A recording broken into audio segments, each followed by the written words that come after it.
मुझको राघव का सहारा मिल गया, मुझको राघव का सहारा मिल गया। मेरी कश्ती को किनारा मिल गया, मुझको माधव का साथ मिल गया। अब रही ना परवाह दौलत की, अब रही ना परवाह दौलत की, मुरली वाले का खजाना मिल गया, मुरली वाले का खजाना मिल गया। मेरी कश्ती को किनारा मुझको माधव का सहारा मिल गया, मुझको राघव का सहारा मिल गया, मुझको माधव का सहारा मिल गया, मुझको राघव का सहारा मिल गया।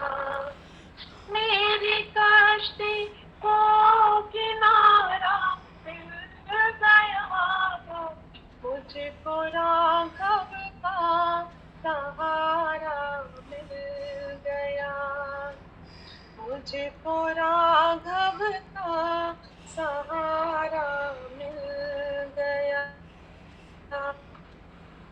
मैं किसी द्वार जाऊं किस लिए, मैं किसी के द्वार जाऊं किस लिए, मुझको मोहन का द्वारा मिल गया, मुझको रघुनंदन का द्वारा मिल गया। मैं किसी के द्वार जाऊं किस लिए, मुझको रघुनंदन का द्वारा मिल गया, मुझको रघुनंदन का द्वारा मिल गया। मेरी कश्ती को किनारा मिल गया, मुझको राघव का सहारा मिल गया, मुझको राघव का सहारा मिल गया, मुझको माधव का सहारा मिल गया, मुझको माधव का सहारा मिल गया। मेरी कश्ती को किनारा मिल गया, मुझको राघव का सहारा मिल गया।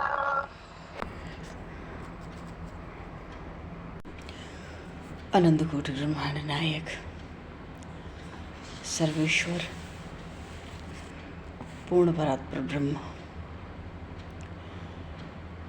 असंख्य कल्याण गुण गणनिलय भक्तवांक्षा कल्पतरु शरणागत वत्सल भक्तवत्सल दीनबंधु दयासिंध भगवान श्री सीताराम जी महाराज की असीम कृपा करना से शर्मा जी महाराज की परम पावन भावमयी सन्निधि में, महापुरुषों की भावमयी उपस्थिति में एवं आप सभी श्रद्धालु भक्त वैष्णव की मंगल सन्निधि में मानव जीवन का सर्वोत्कृष्ट फल भगवत गुणगान भगवत स्मरण का आनंद हम सभी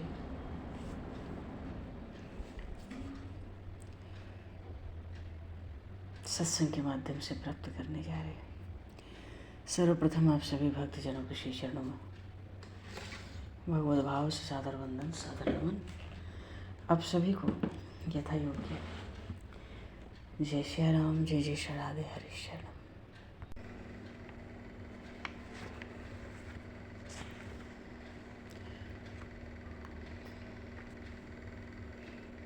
कर्पूरगौरम करुणावतारम संसारसारम भुजगेन्द्रहारम सदा वसन्तं हृदयारविन्दे भवं भवानी सहितं नमामि।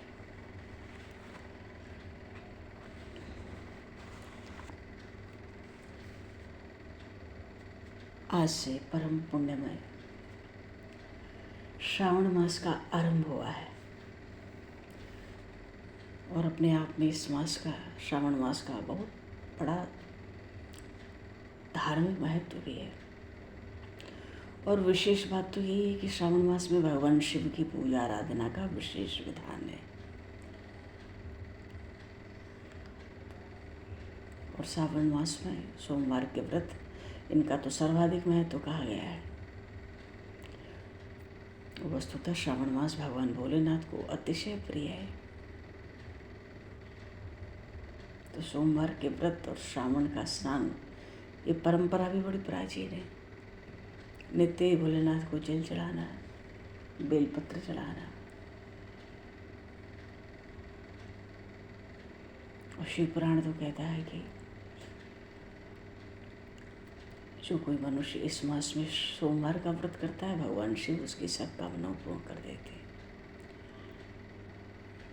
और इसी श्रावण मास में लाखों श्रद्धालु भक्त भगवान के, भोलेनाथ के ज्योतिर्लिंग के दर्शनों के लिए हरिद्वार, काशी, उज्जैन, नासिक, अन्य अन्य सब तीर्थ स्थलों पर जाते हैं, दर्शन करते हैं। 12 ज्योतिर्लिंग सौराष्ट्र में सोमनाथ भगवान,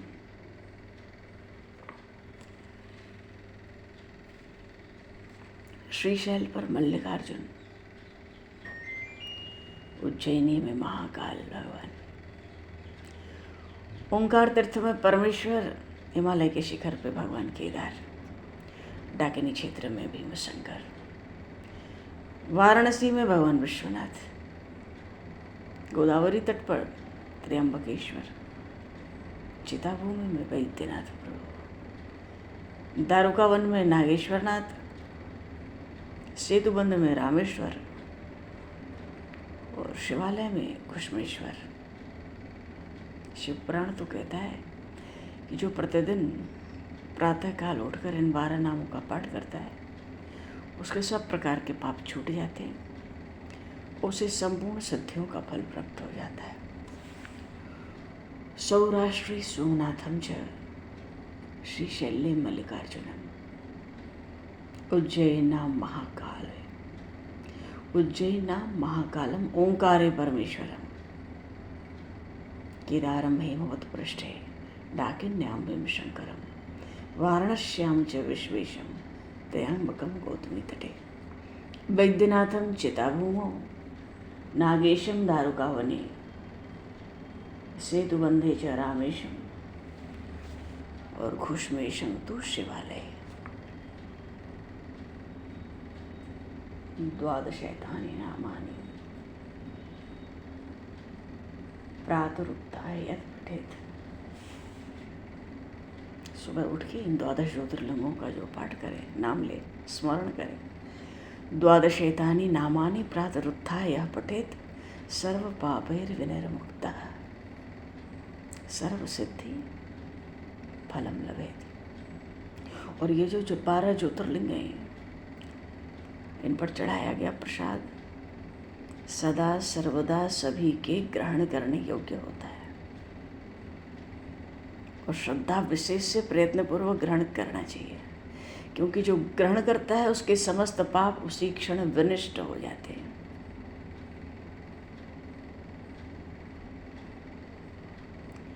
और जो ज्योतिर्लिंग के दर्शन करे, वो चाहे मलिच्छ हो, चाहे अंत्यज हो, नपुंसक हो, कोई हो, है ज्योतिर्लिंगों के दर्शन के प्रभाव से द्विज कुल में जन्म लेकर मुक्त हो जाता है। तो इन ज्योतिर्लिंगों का दर्शन करना बहुत आवश्यक कहा गया है। बोलिए श्री गौरी शंकर भगवान की जय। और भगवान शिव तो स्वयं में कल्याण और सुख के मूल, और कल्याण नहीं, कल्याण के स्रोत, सुख के स्रोत, मानो जहाँ से कल्याण प्रकट हो गए, जहाँ से सब सुख प्रकट हो गए, ऐसे भगवान सदाशिव को कोटि शरणम प्रणाम है। नमः शंभवाय च, मयो भवाय च, नमः शंकराय च, मयस्कराय च, नमः शिवाय च, शिवतराय च। और भगवान श्रावण मास में कोई शिव पुराण का पाठ करे तो भगवान व्यास कहते हैं, एक तो शिव पुराण को बड़े आदर पूर्वक पढ़ना चाहिए अथवा सुनना चाहिए।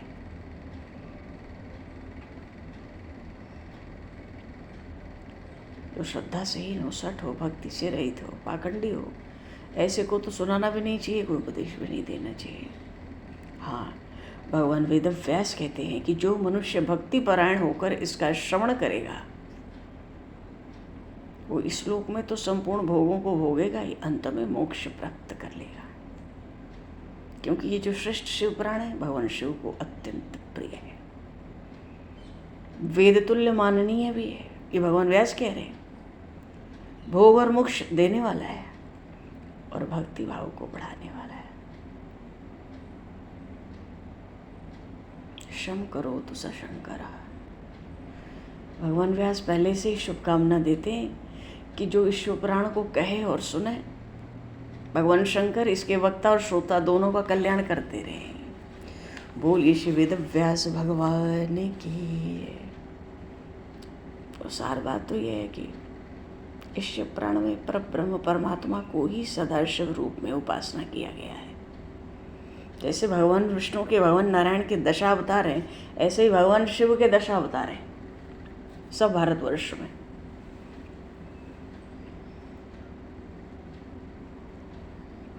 संक्षेप में तो परिचय मिलता है, कहीं ऐसा कुछ विशेष रूप से देखने को तो नहीं मिला जिसका कुछ स्वाध्याय किया जा सके, आनंद लिया जा सके। संक्षेप में तो दशावतार का आता है प्रकरण, स्थानों के नाम आते हैं, भगवान शिव के अवतार हैं दशावतार। इस कहने का भाव है भगवान सदाशिव की लीलाएं भी अनंत हैं भगवान नारायण की तरह,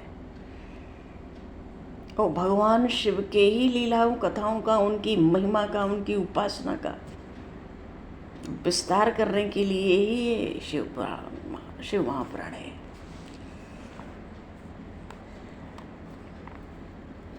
बोलिए शिव महापुराण की जय।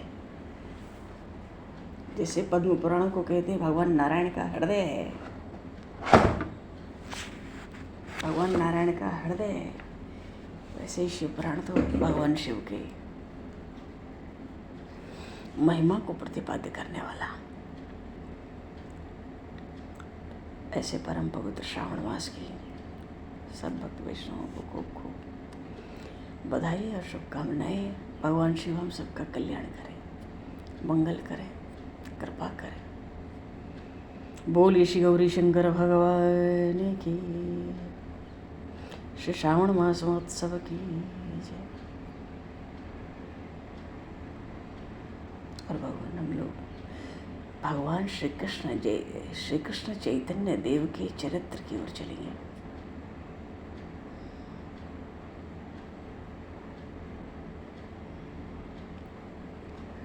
श्रीमद् भागवत में आया दशम स्कंद में, पीताम्बर धरः सृग्वी साक्षान मन्मथः।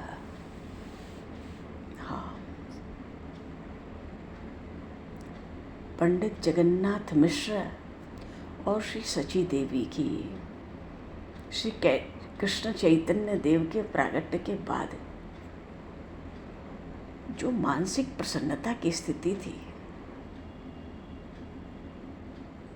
उसका अनुभव तो वही कर सकते हैं क्यों? जिनकी अवस्था महाराज दशरथ, जगन माता, कौशल्या माता जैसी हो गई थी, या मानो कि कंस का वध होने के बाद माता देवकी और महात्मा वसुदेव को जो प्रसन्नता हुई होगी, उसी प्रकार की प्रसन्नता इन मिश्र दंपति को हृदय में हुई।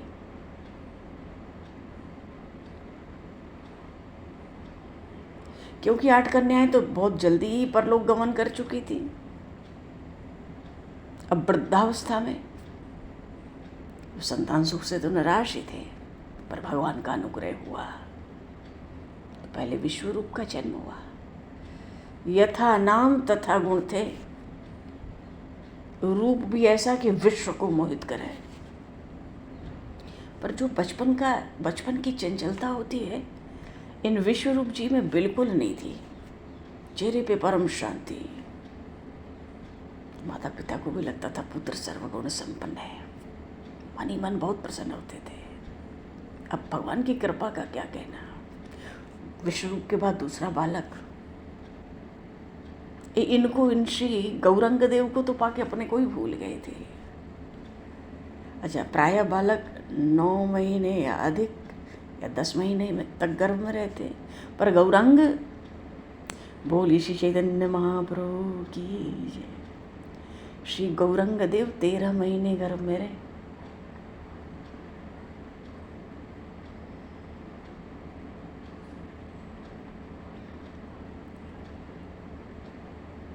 अच्छा, जब प्रागट्य हुआ तो प्रागट्य तो हो गया। 13 महीने गर्भ में रहने के कारण जब प्रकट हुए तो साल भर के तो मालूम ही पड़ते थे, देखने में भी खूब, शरीर भी खूब मजबूत था। अंग उनके एक एक अंग बड़े गठित, बड़े सुंदर थे, और ऐसा गौरवर्ण था तपाया हुआ स्वर्ण। छोटी छोटी भुजाएं, खूब उतार चढ़ाव की थी। हाथ की उंगलियां बड़ी कोमल, बिल्कुल छोटे छोटे गुदगुदे से पैर।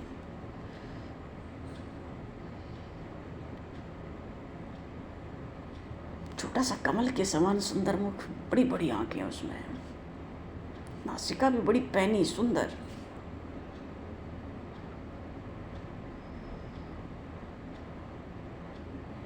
और जो बाल थे, प्रायः गर्भ से जो बालक आते हैं उनके बाल तो बड़े मुलायम होते ही हैं, पर यहाँ तो रेशम के लच्छे मालूम पड़ते थे, उसको भी मात देते थे।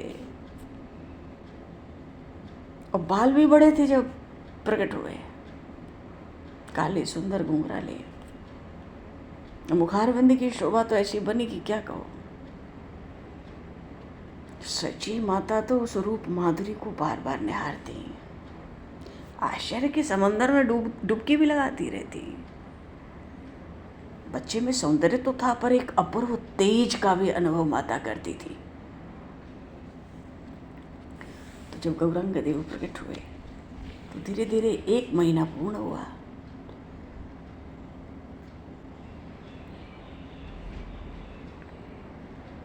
नामकरण संस्कार हुआ, प्रायः 4 महीने में होता है। अब तो लोग बहुत पहले भी कर देते हैं।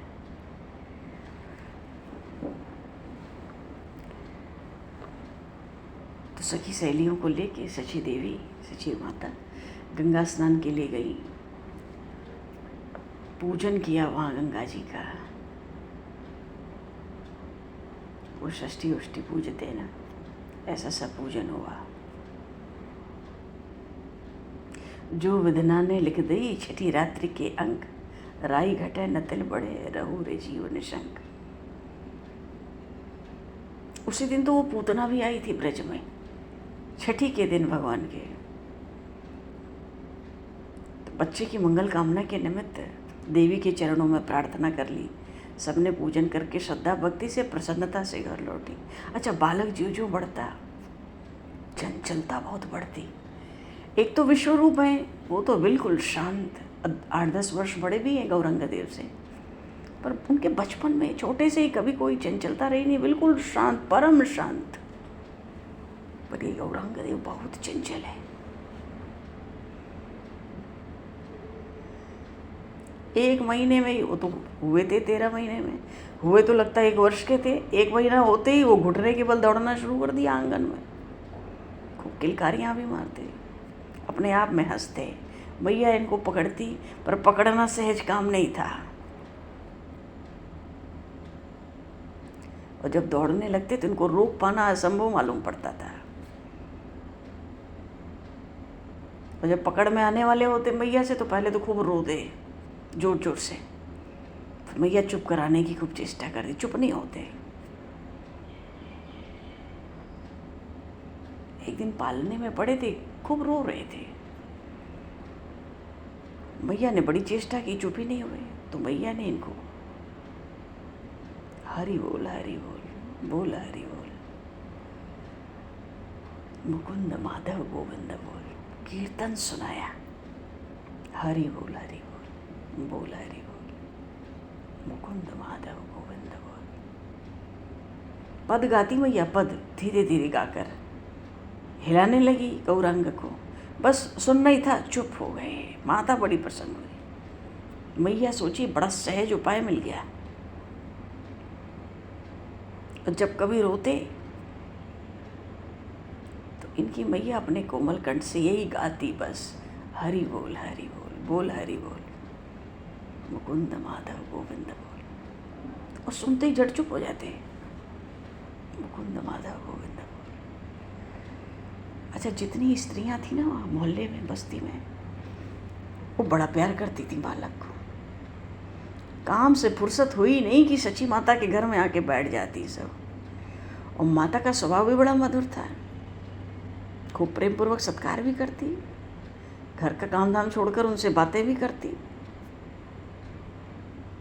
और सब मिलकर गौरांग प्रभु को खिलाती।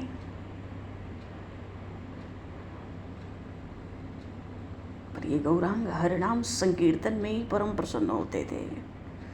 सुनते सुनते किलकारियाँ भी मारते। तो वो जितनी सखियाँ आती वहाँ पर मैया की, वो सब यही गाती।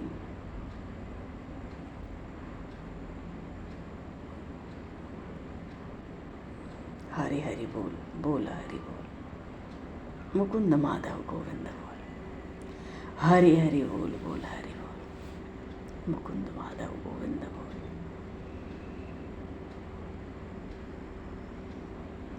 कहने का भाव है, दिन भर माता सची के घर में हरि हरि बोल बोल हरि बोल, मुकुंद माधव गोविंद बोल। बस इसी पद की ध्वनि गूंजती रहती थी। धीरे धीरे गौरांग 4 मास के हुए। इनके पिताजी पंडित जगन्नाथ मिश्र शुभ मुहूर्त में नामकरण संस्कार की तैयारी कर दी। साथ के पंडितों को बुलाया, विधि विधान से वेद पाठ हवन हुआ। और गौरांग प्रभु के नाना जी आए। जन्म नक्षत्र के अनुसार बालक का नाम विश्वंभर रखा गया। श्री चैतन्य महाप्रभु का नाम विश्वंभर रखा गया। पर जन्म की राशि तो कम चलती है, प्रचलित भी कम होती है। माता पिता तो राजी होकर अपना नाम रख लेते हैं बच्चों का, कुछ सब जगह का रिवाज है। आधा ही नाम लो बच्चे का, उसी में आनंद हो जाता है। कितना भी नाम हो, तोड़ मरोड़ के उसको आधा तो बना ही लेते हैं। तो गौरांग का नाम शची देवी ने और शची देवी की जो सखियां थीं उन्होंने क्या रख लिया, निमाई। इसका नाम निमाई रहेगा। बोली श्री गौरांग प्रभु की जय। गौरांग तो इसलिए कहते हैं कि अतिशय गौर वर्ण था इनका, अतिशय गौर वर्ण, इसलिए गौरांग कहते हैं। नाम रख लिया निमाई। अब इस नाम को लेके भी बहुत तरह के मत है। तो नामकरण संस्कार संपन्न हुआ। तो बहुत से अन्न वस्त्र द्रव्य शस्त्र पुस्तकें रख दी गई। बड़े प्रेम से कहा गया, पंडितों ने कहा, बेटा इसमें से कोई एक चीज़ उठा लो, पता तो चले इसकी रुचि कैसी है, वृत्ति कैसी है। और प्रायः जो बच्चे होते हैं वो चमकीली चीज़ों को ज़्यादा पसंद करते हैं। अयोध्या में चारों भैयन को सब सजा दिया गया। माता कैकेयी को बड़ा हर्ष था, बहुत साज सज्जा की। देखिए कौन क्या उठाता है। राम जी ने वेद उठा लिए, धनुष उठा लिए, बात खत्म। बोलिए श्री राम राजा सरकार की जय।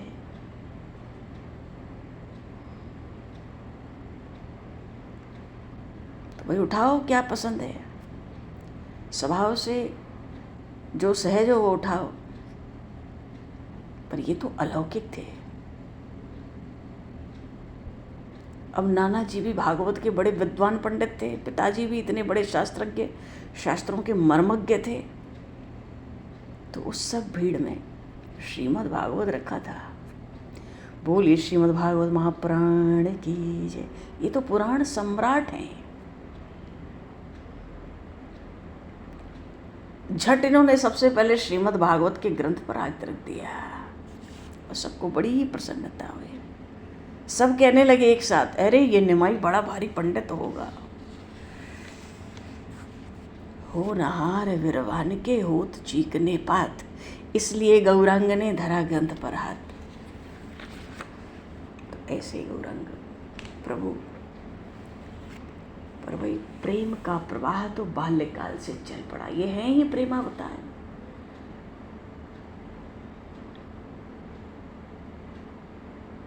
पर दिन रात माता शची के आंगन में हरि हरि बोल, बोल हरि बोल, मुकुंद माधव गोविंद बोल, ये ध्वनि गूंजती थी। अच्छा, निमाई का जो स्वरूप था, जो रूप माधुरी, वो तो जो थी सो थी, जिसकी दृष्टि जाती वहीं टिक जाती। पर उनकी जो मंद मंद मुस्कान थी, विश्व को मोहित करने वाली थी। तो आस पड़ोस की जितनी स्त्रियां थी वही वहीं पे डोलती। चैन ही नहीं पड़ता जब तक वो मुस्कुराए ना, उसका दर्शन ना हो जाए।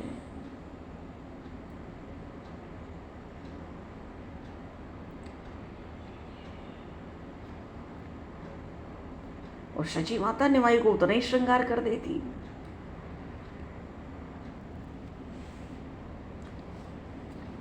निमाई छोटे हैं, छोटे छोटे सिले हुए वस्त्र आभूषण माता ने निमाई को पहनाना भी शुरू कर दिया। उपटन लगाती तो खूब स्नान कराती, इत्र तेल मिलाकर छोटे छोटे घुंघराले बालों को खूब साफ करके खूब बढ़िया पीला सा कुर्ता शरीर में धारण करा देती, कमर में कर देनी, काली डोर से बांध दिया, पैरों में छोटे छोटे डाल दिए गड़ूले, क्या कहते हैं, कंठ में धारण करा लिया है। कई ये काले गंढे ताबीज होती है बच्चों के मंगल कामना के लिए, वो तो पहले से ही पड़े रहते थे। आँखों में, बड़ी बड़ी आँखों में काजल लगा देती, बाईं ओर मस्तक पे काला सा टिप्पा लगा देती, नजर न लगे, खूब श्रृंगार मानो। और मैया खुद श्रीमुख को खूब निहारती। अपूर्व सौंदर्य रूप माधुरी थी, मैया ही भूल जाती। इतने में बड़े भाई हैं विश्वरूप, आकर कहते हैं, अम्मा अभी भात नहीं बनाया। मैया ने झटका, देख तेरे इस छोटे भाई से मुझे फुर्सत ही नहीं मिलती कि भात भी बनाऊं, ऐसा नटखट है। थोड़ी सी आंख उधर हुई कि घर से बाहर भाग जाता है, फिर इसका पता लगाना कठिन हो जाता है। विश्वरूप ने मैया से कहा, अम्मा तू भात बना कर ला, मैं इसको खिलाता हूं, तू जल्दी जल्दी करना। विश्वरूप ने, बड़े भाई ने निमाई को गोद में ले लिया। मैया चावल दाल बनाने में व्यस्त हो गई। धूप में बैठे थे विश्वरूप। निमाई को पास बिठा के खुद ग्रंथ पढ़ रहे थे, और 8-10 वर्ष तो बड़े हैं ही। इतने तन्मय हो गए पढ़ते पढ़ते, निमाई को किसका भय भाई। धीरे से रेंग रेंग कर आंगन की दूसरी ओर जो एकांत था उधर पहुंच गए। तो उस कोने में कोई बड़भागी सर्प देवता बैठे हुए थे उस समय। अब निमाई को तो नया खिलौना मिल गया, उनके साथ खेलने लगे। और वहाँ माता के शरीर से तो मैया दाल भात बनावे, मन तो निमाई में लगा है। थोड़ी देर मैया को लगा कि दोनों भाइयों की बातचीत नहीं हो रही है, क्या बात है। सोची विश्वरूप को थोड़ी सावधान कर जाऊं। अरे विश्वरूप, निमाई कहाँ गया? अब तो विश्वरूप भैया ऐसे भौचक्के हो गए मानो घोर निद्रा से उठे हों। वो तो ग्रंथ में ही तल्लीन थे। विश्वरूप चौंक गए, चौंक के कहते हैं, अरे क्या हुआ, क्या कहा? निमाई निमाई तो यहाँ नहीं है। अब तो भैया मैया के कलेजे में किसी ने मानो गर्म ठेस लगा दिया हो। अशुभ की आशंका पहले ही। ओ दाल भात छोड़ो, जल्दी बाहर आओ। विश्वरूप भी खड़े, सब इधर उधर ढूंढ रहे हैं। और फिर जब आंगन की दूसरी ओर दृष्टि गई तो देखकर सबके छक्के ही छूट गए। मैया तो इतनी जोर से चित्कार करी। चित्कार सुनकर मैया की आसपास के सब स्त्री पुरुष वहां आ गए और सब देखते निमाई का आधा शरीर तो धूल धूसरित है और आधा अंग इसका तेल इत्र के कारण चमक रहा है। बालों में भी कहीं धूल लगी है, कुर्ते में पीठ की ओर गांठ लगी है। तो श्रीयन तो बड़ा पीले पीले कुर्ते में सुहावना मालूम पड़ रहा है, बड़े गौरांग है। और ये सर्प गुड़मुड़ी मारे बैठा है और निमाई उस सर्प के ऊपर बैठा था।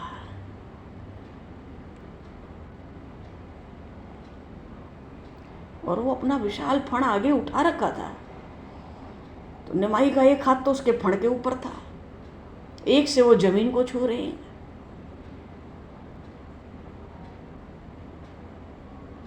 और एक पैर को लपेट के वो सांप चुपचाप खड़ा है फण मार के। सूर्य का प्रकाश पड़ रहा है तो उसका भी शरीर बड़ा चमक रहा था उस समय। निमाई को कोई चिंता ही नहीं। हंस रहे हैं तो जो नए नए दांत आए वो भी खूब चमक रहे हैं। पर देखने वालों के तो इस होश उड़ गए इस दृश्य को देखकर। अब किसी की हिम्मत ही नहीं पड़े कि बच्चे को सांप से छुड़ावें। फण पकड़ के बैठा है, सर्प ने इसके एक पैर को लपेट रखा है। मैया तो दौड़ी छुड़ाने के लिए। जब मैया दौड़ी तो वो सर्प बड़ा विशाल था। वो सर्प दौड़ के अपने बिल में घुस गया और निमाई हंसते हंसते मैया की ओर चल पड़े।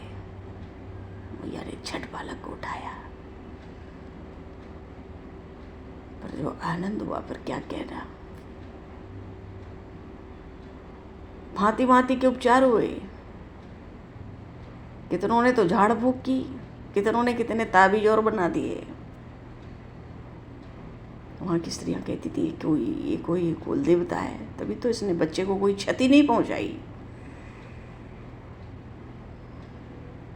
और जो थोड़ी वृद्धाएं थीं वो तो बड़ा लाड़ प्यार करती निमाई को, कहती निमाई तू इतनी शरारत क्यों किया करता है? तुझे क्या खेलने के लिए ये सांप ही मिला था? और सांप की ओर देख के वो निमाई फिर हंसते हैं कि मानो इधर ही से तो आया था। पर उनका ध्यान उस सर्प से हटे तो वहाँ जितने सब आंगन में द्वार पर थे सब गाने लगे। हरि हरि बोल बोल हरि बोल, मुकुंद माधव गोविंद बोल, हरि हरि बोल बोल हरि बोल, मुकुंद माधव गोविंद। कीर्तन होने लगा तो बस कीर्तन में मस्त, फिर तो कहीं ध्यान जाता नहीं। मैया को तो बड़ी चिंता पड़ गई, आसपास के लोगों को भी चिंता पड़ जाती थी। कहीं बाहर निकल जाए एकांत में खेले। तो बड़े आभूषण भी धारण कराती मैया, कहाँ कहाँ चले जाते तो भय भी लगता मैया को।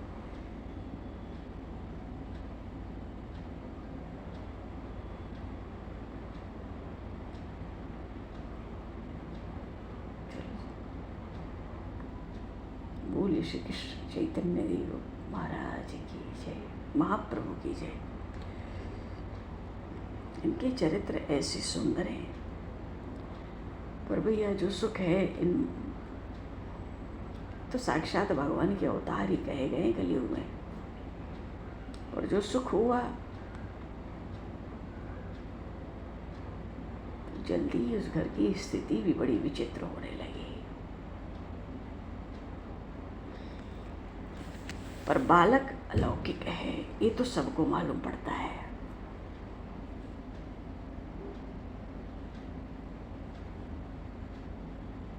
ऐसे कई चरित्र हैं। कई बार तो विश्वरूप आकर इनको पुचकार पुचकार के समझाते हैं, पर कुछ नहीं समझते। इतने चंचल, विश्वरूप जितने शांत, महाप्रभु उतने चंचल। तो बस एक ही चीज़ मालूम पड़ती थी सब सखी सहेलियों को, शशि माता के, हरि हरि बोल, बोल हरि बोल, मुकुंद माधव गोविंद बोल। बस इसी एक कीर्तन मात्र से वो सब बाहरी स्थिति को फिर भूल जाते थे। बोले श्री भक्तवत्सल भगवान की जय, श्री राम राजा सरकार की जय, श्री गौरी शंकर भगवान की जय, शनवन जी महाराज की जय, सब संतन की जय, सब भक्तन की जय, सतुरदेव भगवान की जय। समय को दूषित करते हुए अब यहीं पर वाणी को विराम, वाक्य पुष्पांजलि प्रभु के श्री चरणों में सादर समर्पित। आप सभी को भी यथा योगी जय श्री राम, जय जय श्री राधे, हरे जय श्री